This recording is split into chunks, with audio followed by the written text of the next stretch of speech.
Assalamualaikum and good morning. My name is Muzakwan. I would like to start our presentation with the introduction part.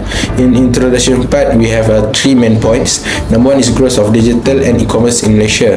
So in Malaysia, they reached 291.5 billion and increased 4.5% year by year. So online platforms are increasingly used for food delivery, fashion, financial service and etc. Number two is Islamic perspective on e-commerce. For Muslim, e-commerce must follow Sharia principle, avoiding riba, gharar and unethical practice. So 60% of e-commerce is Sharia compliance. Number three, building ethical and sustainable digital business. To focus is not just for profit but also fairness and compliance with Quran and Hadith. So 4.8% of nation is internet user. Assalamualaikum and hi, I'm Sulaiha, A213612. So right now I want to present about our problem statement. In today's online business environment, there are several problems that need to be addressed, especially from the Islamic perspective. So the first issue is Sharia compliance in online transaction. Many platforms do not fully follow Islamic principle, which raise concern about whether the transactions are halal or not. The second issue is transparency and also honesty in business dealings. Customers often face situations like hidden charge or misleading information, which goes against the value of fairness and also a trust. And then the third problem is about customer protection and services. Many buyers experience poor support, lack of guarantee, and also low accountability from seller. So on the right, we can see a chart that highlights the rise of online issue. The red line shows fraud cases, which have increased sharply since 2018. The green line represents slow delivery, while the purple line shows fake ads, and both have also been increasing. This shows that without proper Sharia compliance, honesty and better customer protection, the problem in e-commerce will continue to grow. Therefore, this issue from the basis of our study. Assalamualaikum and a very good morning to the doctor and friends. My name is Muhammad Azmi Fitri bin Muhammad Azhar and my matrix number is A213558. So today I'll be presenting a look at business from an Islamic perspective with a focus on modern e-commerce.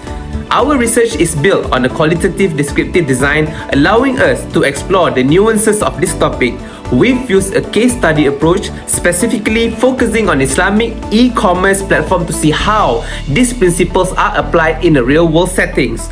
This methodology allows us to go beyond theory and also into practical application. To gather our insight, we use secondary sources, specifically journals and also books, to form our foundation.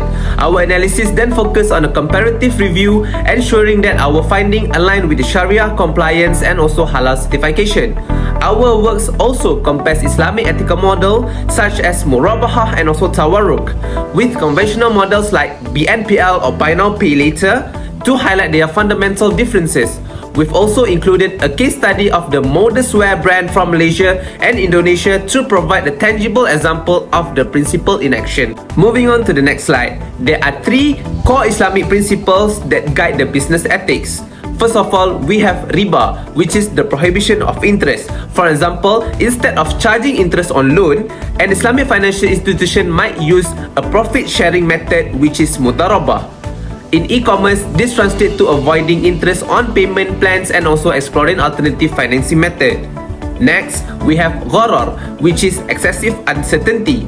This principle pushes for transparency and also clarity, ensuring that all parties in the transaction have a clear understanding of the terms to avoid ambiguity.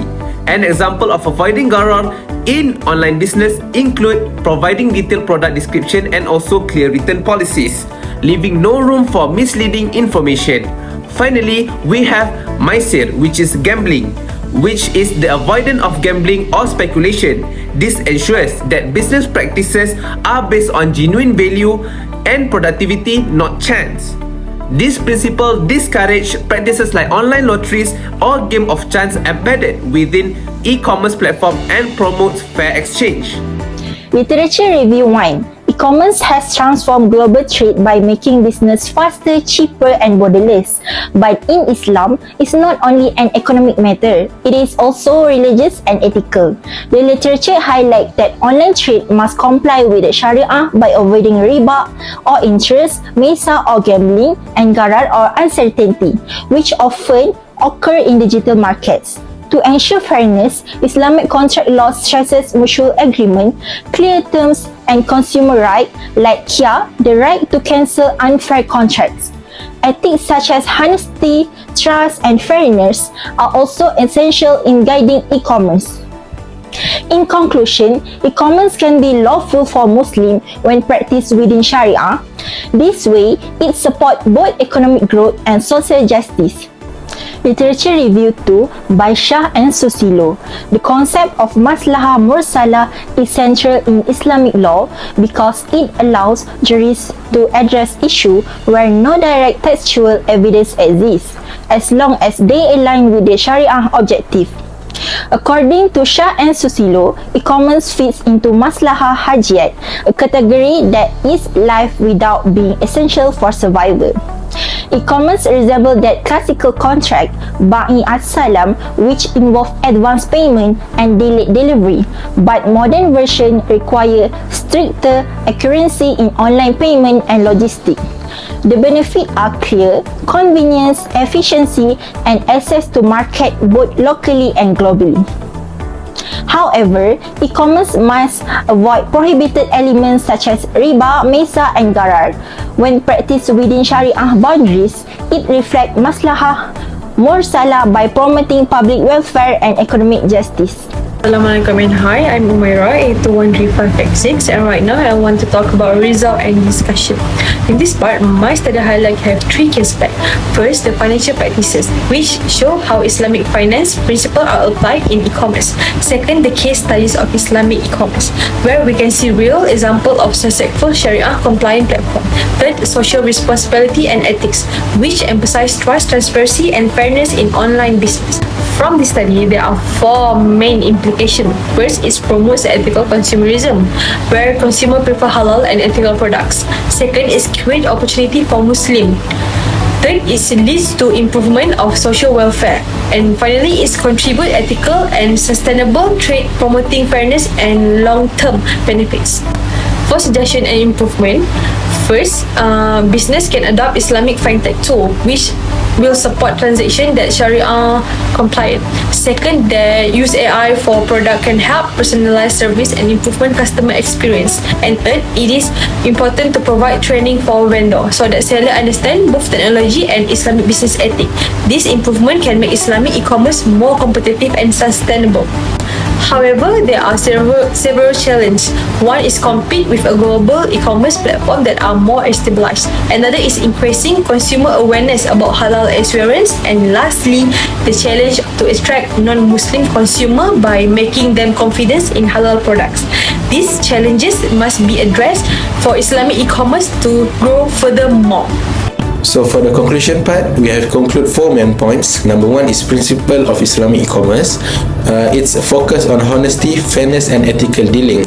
Number two, ethical and community impact. Encourage a halal and ethically sourced of product. Number three, challenges and future needs. Face thought competition from global platform. As an example, Amazon. Number four, potential as a global game changer. If Sharia principles are upheld, Islamic e-commerce can benefit not only for Muslim but anyone else in this world. So that's all from our group. We really appreciate your time. Thank you for listening.